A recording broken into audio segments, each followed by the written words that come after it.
ত্রিপুরা রাজ্যে 2023 সালের সাধারণ নির্বাচনও, বিধানসভা নির্বাচনও এবং একটা ঐতিহাসিক নির্বাচন এতটাই শান্তিপূর্ণ ছিল।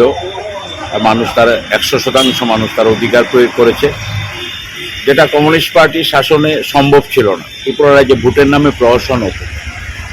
ভারতীয় জনতা পার্টির নেতৃত্বে সরকার আসার পর থেকে ফ্রি ফেয়ার নির্বাচন হচ্ছে।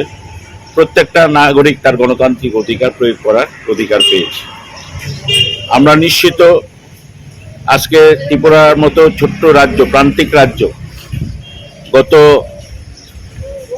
এই নরেন্দ্র মোদীজির নেতৃত্বে যেভাবে উন্নয়ন চলছে, গত বিধানসভা নির্বাচনের আগে এসে উনি বলেছিলেন যে তোমরা আমাকে ডাবল ইঞ্জিনের সরকার দাও, আমি উন্নয়নের বন্যা বইয়ে দেব।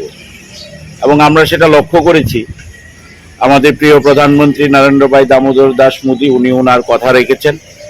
ত্রিপুরার উন্নয়ন, এটা স্বাধীনতার পর 67 বছর যেটা আমরা দেখিনি, গত 10 বছরে ধীরে ধীরে আমরা এই রাজ্যের মানুষ তার আর্থসামাজিক রাজনৈতিক অবস্থা এবং রাজ্যের সার্বিক উন্নয়নের পথে চলছে।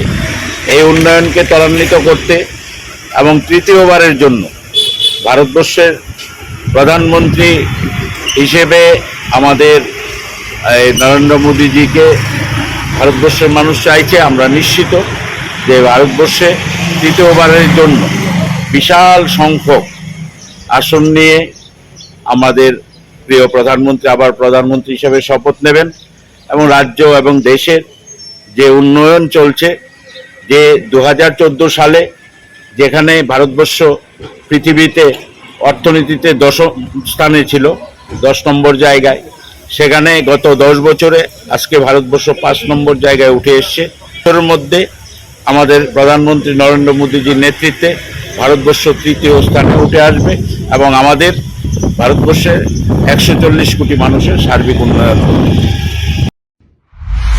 মশলা হাতে নয়, চামচে তুলুন। লংতরাই গুঁড়ো মশলার প্রতিটি 250 গ্রাম প্যাকেটের সাথে 1টি চামচ ফ্রি।